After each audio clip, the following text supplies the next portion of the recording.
மகாநதி சீரியல்ல இனிய எபிசோட்ல என்ன நடக்குது அப்படின்னு பாத்தீங்கன்னா, நம்ம காவேரி வெண்ணிலாவ பார்க்கறதுக்காக ஹாஸ்பிட்டல் வராங்க. ஆனா ஹாஸ்பிட்டல்ல வந்து பாத்தீங்கன்னா, இன்ஸ்பெக்டர், போலீஸ் எல்லாருமே வந்து நிக்கிறதுனால, நர்ஸ் இப்ப எதுவும் பார்க்க முடியாது. இன்ஸ்பெக்டர்லாம் இருக்காங்க அப்படின்னு சொல்லிடுறாங்க. அதே நேரத்துல பசுபதியோட ஆட்களும் அங்க வந்து வராங்க.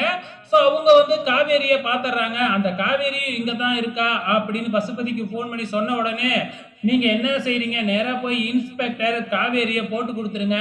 வெண்ணிலாவ மிரட்டுறதுக்காகவே அந்த விஜயோட பொண்டாட்டி இங்க இருக்கா அப்படின்னு சொல்லிடுங்க. அதுக்கப்புறம் போலீஸே பார்த்துக்கும் அந்த காவேரிய அப்படின்னு ஐடியா குடுக்குறாரு. அதே மாதிரி அவங்களும் போய் சொல்ல, இன்ஸ்பெக்டர் காவேரிய கூப்பிட்டு, "ஏம்மா நீ இங்க வந்து என்ன பண்ற? இங்கலாம் நீ இருக்கக்கூடாது" அப்படின்னு சொல்லி திட்டி அனுப்பி வச்சிடுறாங்க. இருந்தாலும் காவேரி வந்து பார்த்தீங்கன்னா, ஹாஸ்பிட்டல விட்டு போகல.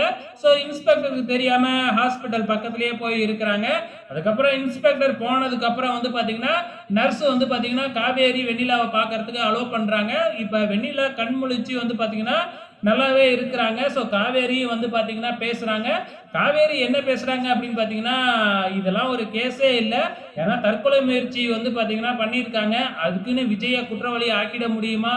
ஏதோ இவ தற்கொலை முயற்சி பண்ணுனதுக்காக விஜய் பெரிய தண்டனை அனுபவிக்க போறாரு அப்படிங்கிற மாதிரி இந்த காவேரி வந்து நான் சத்தியமா வந்து பார்த்தீங்கன்னா, விஜய உனக்காக விட்டு குடுத்துட்டு போயிடுறேன். நீ கேஸ மட்டும் வாபஸ் வாங்கு. விஜய் மேல எந்த தப்பும் இல்லன்னு மட்டும் சொல்லு அப்படிங்கிற மாதிரி கெஞ்சிக்கிட்டு இருக்கிறாங்க. சத்தியம்லாம் பண்ணி குடுக்குறாங்க காவேரி. ஸோ சத்தியம் பண்ணிட்டு நம்ம காவேரி போயிடுறாங்க. கொஞ்ச நேரத்துல நர்ஸ் மறுபடியும் காவேரிக்கு ஃபோன் பண்ணி, "வெண்ணிலா உங்ககிட்ட பேசணுமா? வரீங்களா?" அப்படின்னு சொல்லி கேட்க, நம்ம காவேரியும் வீட்ல வழக்கம் போல பொய்ய சொல்லிட்டு இங்க ஹாஸ்பிட்டல் வந்திருக்கிறாங்க. ஸோ இப்ப வெண்ணிலா எழுந்திரிச்சு நல்லாவே நிக்கிறாங்க. நின்னது மட்டும் இல்லாம, "நீ செஞ்சு குடுத்த சத்தியம் உண்மைதானே?" அப்படிங்கிற மாதிரி கேட்டுக்கிட்டு இருக்கிறாங்க. இதோட இன்னி எபிசோட் முடிஞ்சிடுச்சு. அடுத்த வாரம் என்ன நடக்க போகுது அப்படிங்கிறத பொறுத்திருந்து பார்க்கலாம்.